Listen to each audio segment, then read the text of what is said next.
예, 오늘 도착한 첫 번째 역은 조선의 조선역입니다. 예, 교보증권 사연관 차장 모셨습니다. 어서 오십시오. 네, 안녕하세요. 우리 아저씨들이 맨날 이바우가 길어져서 첫 코너가 길어지더라고요. 스피디하게 바로 본론으로 알겠습니다. 가죠. 조선은 네, 흐름들이 좋습니다. 별로 네. 조정 없이 가고요.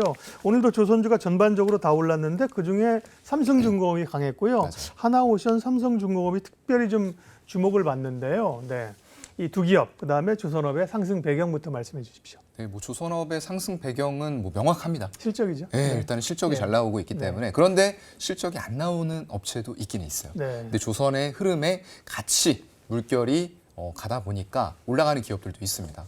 대표적인 게 이제 하나오션이에요.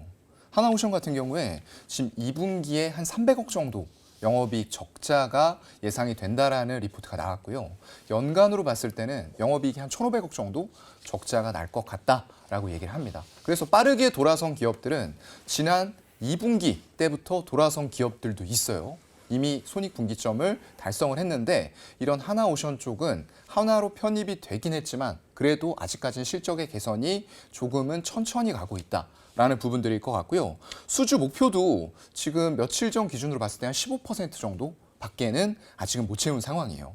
연간 목표가 한 70억 달러 정도 얘기를 하는데 아직은 조금 미미하다. 하지만 향후에 한화그룹으로 편입이 되면서 한화그룹과의 시너지 효과는 분명히 나올 수 있다라고 좀 생각을 하고요. 삼성중공업은 약간 상황이 다릅니다. 올해 수주 가이던스가 한 95억 달러 잡았는데 수주 가능한 프로젝트를 모아보니까 거의 한 130억 달러까지 숫자가 나온다는 거죠. 해양 플랜트 35억 달러에다가 모잠비크 카타르 쪽의 LNG 발주 이런 것들을 다 합쳤을 때는 130억 달러에 가까운 이런 가이던스가 또 새롭게 나온다라는 부분들 여러분이 기억을 하셔야 될 것 같고요. 일단 흑자 전환도 하나오션에 비해서는 빠릅니다. 네, 일단 2분기까지는 모르겠으나 연간으로 놓고 봤을 때 일단 흑자 전환 한 2,100억이 조금 안 되는 컨센서스가 영업이익으로 나와 있는 것 같아요. 그렇다 보니까 삼성중공업 요즘에 수급 보시면은 네. 항상 상위에 올라 있어요. 외국인과 기관들이 계속 사는 종목으로 올라와 있습니다.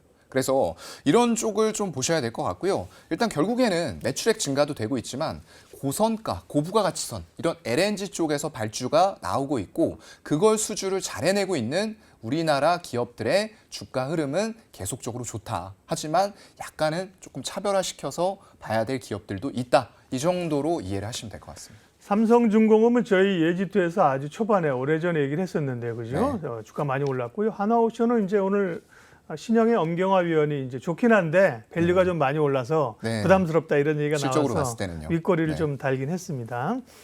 결국은 이제 실적이 좋고 수주를 잘해서인데요. 네.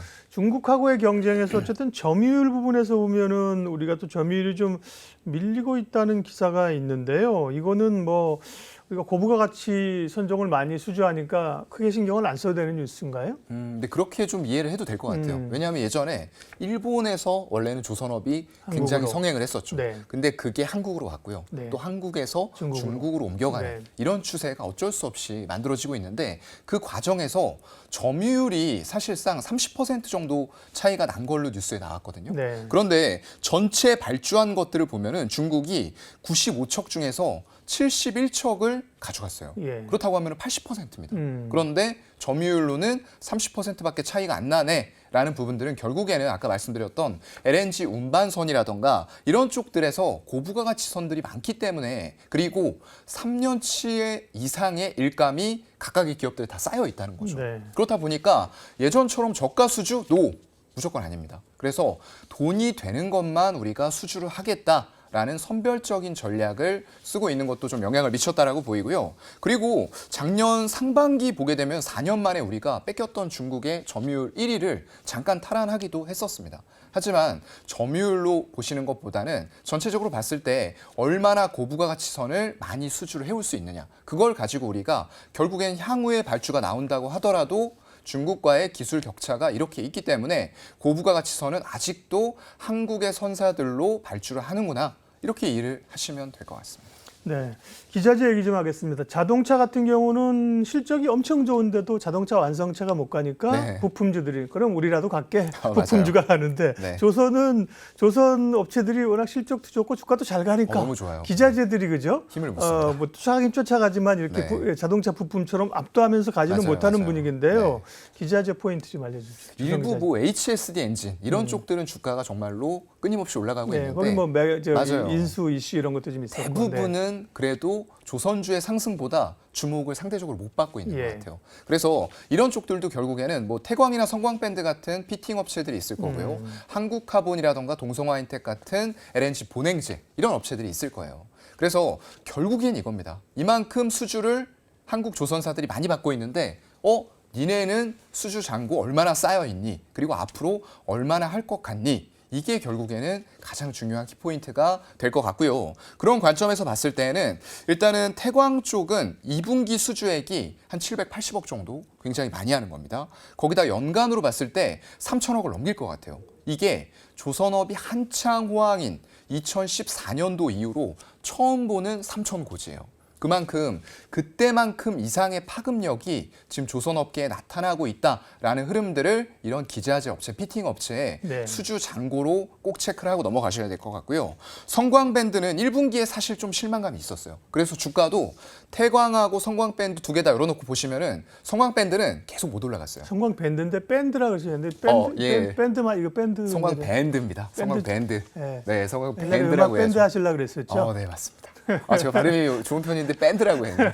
성광 밴드고요. 네. 그래서 그쪽이 1분기에 사실 수주가 조금 안 좋다 보니까 네. 이게 주가가 태광처럼 지속 상승이 아니라 중간에 조정들이 굉장히 많았어요. 근데 2분기에는 일단 회복이 될 걸로 전망을 하고 있어요. 한 700억 정도의 수주가 쌓이면서 결국에는 우리나라 조선사들의 이런 흐름들을 그대로 수주 잔고가 뒷받침을 해줄 거다라고 보이는 수치들이 아마 나올 것 같습니다. 네. 우리 사연관 차장님, 공대 오빠 사연관 차장님이 주식시장 안 왔으면 머리 탁 기르고 그죠? 이렇게 밴드로요? 네, 버스 밴드로. 기타 했을 텐데 그죠? 리드 보컬 했을 텐데. 네. 그래서 주식시장에 와 계셔서 저희가 도움 받으니까 좋습니다. 저도 네. 주식을 좋아합니다.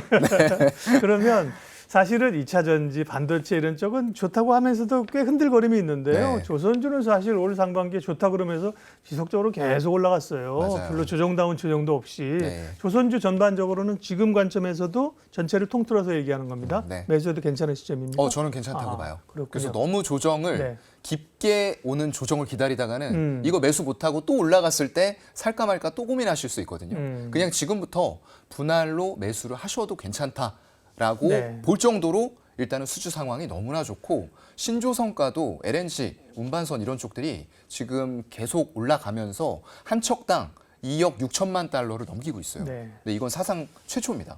그렇기 때문에 그런 흐름들이 계속 이어지고 있다라는 관점으로 보시면 좋을 것 같고요. 최선호주는 뭡니까? 최선호주는 네. 아무래도 제가 그동안 계속 말씀드려왔었던 HD 한국조선해양. 한국조선해요. 예, 이게 지주사임에도 불구하고 말씀을 드릴 수밖에 없는 게 네. 현대사모중공업이라는 곳의 수주 현황이 맞아요.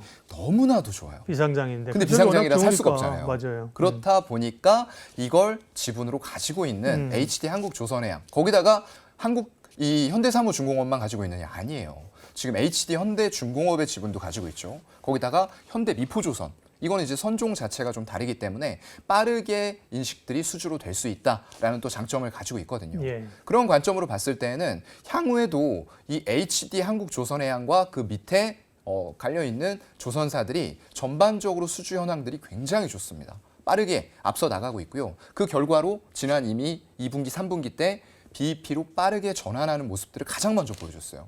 여기에서 이미 흑자 전환했다고 해서 여기서 끝날 거냐? 아니죠. 점점 더 이렇게 쌓여있는 수주들이 인도가 되면서 실적에 더 크게 반영이 되고요. 그리고 향후에도 친환경 선박, 이런 에탄올 쪽도 현대사모중공업 쪽에서 굉장히 많이 하고 있어요. 그런 노후 선박의 교체 수요까지 고려했을 때는 정말 조선의 슈퍼 사이클이 왔다. 그중에서 수혜를 톡톡히 받을 수 있는 업체가 물론 삼성중공업 이런 거는 약간 탄력적인 면 보고 들어가신다고 하면 그런 업체 고를 수도 있어요. 하지만 그게 아니고 조금 안정적인 사이클 상에서 최대로 호황을 누리고 싶다라고 했을 때는 HD 한국조선해양이 좀 탁월한 선택이 될 것 같습니다. 네, 조선주 흐름 여전히 좋다. 탑픽은 HD 한국조선해양. 깁니다. 줄여서 우리는 한조회라고 부릅니다. 한국조선의학 탑픽으로 네. 말씀하셨고요. 사양관 차장님과 다음 역으로 이동하겠습니다. 이로운 경제 채널 EBC